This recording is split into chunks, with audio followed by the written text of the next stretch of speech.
ही आप हाँसी के अंदर एंटर करोगे तो पहले एक संकरी सड़क होती थी, रोज़ाना एक्सीडेंट होते थे, कोई लाइटनिंग नहीं थी।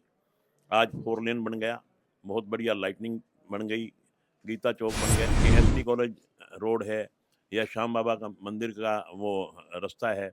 यहाँ 3-3 4-4 दिन तक पानी खड़ा रहता है, मगर आज मैं फ़ख्र के साथ कह सकता हूँ कि जितनी मर्ज़ी बरसात आ जाए, 5 घंटे के बाद पानी पूरे शहर में एक बूँद नहीं होती पानी की।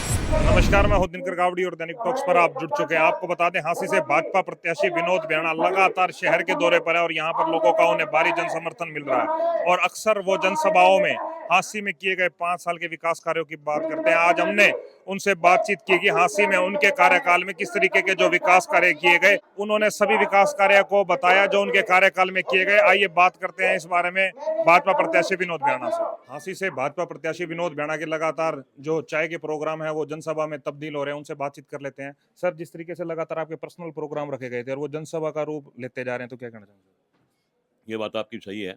अभी मैं सरदार सुरजीत सिंह मक्कड़ जी के घर चाय पीने आया था। इनविटेशन तो मेरा चाय का था, मगर यहाँ जा अब आके देखा तो 100 लोग इकट्ठे थे। अब 100 लोग इकट्ठे हो जाएं तो एक नुक्कड़ सभा सी हो जाती है। इसका मतलब लोगों का भारतीय जनता पार्टी के प्रति प्यार है, भारतीय जनता पार्टी के प्रति लोग अट्रैक्टिव हैं कि भारतीय जनता पार्टी ने पिछले 5 साल में पिछले 10 साल में बहुत अच्छे कार्य किए हैं। अगर मैं हाँसी के कामों की चर्चा करूं तो हाँसी में भी बहुत विकास के कार्य हुए हैं। क्योंकि आप लगातार 5 साल के विकास कार्यों की बात करते हैं। जिस तरीके से हम दिल्ली रोड से आते हैं तो वहाँ भी अंधेरा रहता था काफी पहले। आप हिसार से हाँसी एंटर करो, दिल्ली से हाँसी एंटर करो, यूँ ही आप हाँसी के अंदर एंटर करोगे तो पहले एक संकरी सड़क होती थी, रोज़ाना एक्सीडेंट होते थे, कोई लाइटनिंग नहीं थी। आज 4 लेन बन गया, बहुत बढ़िया लाइटनिंग बन गई, गीता चौक बन गया। ऐसा लगता है कि अब किसी शहर में आ गए हैं। जो लोग बाईपास भी निकलते हैं तो उनको भी ये पता चलता है कि कोई ना कोई शहर बराबर में से निकल गया। नहीं तो इससे पहले हाँसी किसी को पता ही नहीं चलता था कब हाँसी आ गया और कब हाँसी निकल गया। तो मैं समझता हूँ एक केवल इस सड़क की बात नहीं, आज हर क्षेत्र में हमारे पास पीने के पानी की समस्या थी।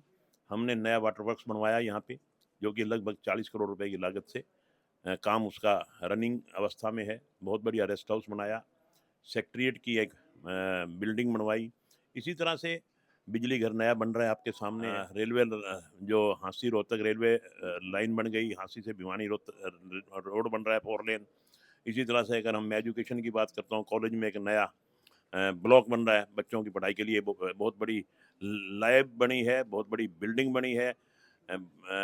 मतलब हर क्षेत्र में ज़बरदस्त विकास हुआ है। तो मैं समझता हूँ कि हाँसी के लोग विकास के दम पे ही हमें वोट देने का काम करेंगे। जिस तरीके से पहले था, एसडी कॉलेज मार्केट में पानी एक एक हफ्ता खड़ा रहता था, एक एक हफ्ते लोगों को दुकानें बंद करनी पड़ती थी। अब तो वहाँ 4 से 5 घंटे में पानी निकल। बिल्कुल, ये हमने एमएलए बनते ही हमने एक रोड मैप तैयार किया कि हाँसी में पानी की निकासी कैसे हो। क्योंकि मैंने मेरे खुद आँखों देखी, मेरा ही नहीं शहर का हर निवासी जानता है कि एसडी कॉलेज रोड है या श्याम बाबा का मंदिर का वो रास्ता है। यहाँ 3-3 4-4 दिन तक पानी खड़ा रहता है, मगर आज मैं फ़ख्र के साथ कह सकता हूँ कि जितनी मर्ज़ी बरसात आ जाए, 5 घंटे के बाद पानी पूरे शहर में एक बूँद नहीं होती पानी की। ये भी हमने पानी की निकासी का प्रबंध किया।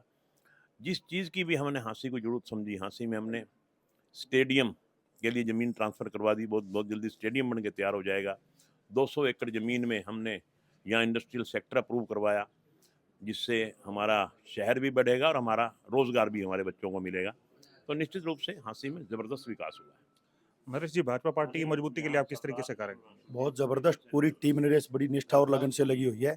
मैं तो दिनकर जी आपको एक ही बात कहना चाहूँगा, अगर ये स्पष्ट हमें नज़र आ रहा है कि हमारी हाँसी का कांग्रेस पार्टी का जो चुनाव है किस तरफ जा रहा है। कांग्रेस पार्टी का प्रत्याशी आज तक 6 महीने साल पहले 40 लाख की गाड़ी नहीं लेके आया। जिसने 40 लाख की गाड़ी उनको भेंट करी है, उसके बारे में एक बार शहर को स्थिति स्पष्ट करें। अभी तक हमारे भाई के पास वो जो दहेज में मिली हुई एक डस्टर थी 12 साल तक, और आज उनको कांग्रेस की टिकट मिलते ही नई गाड़ियां गिफ्ट हो रही हैं, लाखों करोड़ों रुपए चंदा आ रहा है। कल आप मुझे ये बताइए, वो चंदा देने वाले शहर चलाएंगे या राहुल मक्कड़ जी शहर चलाएंगे? अपनी स्थिति स्पष्ट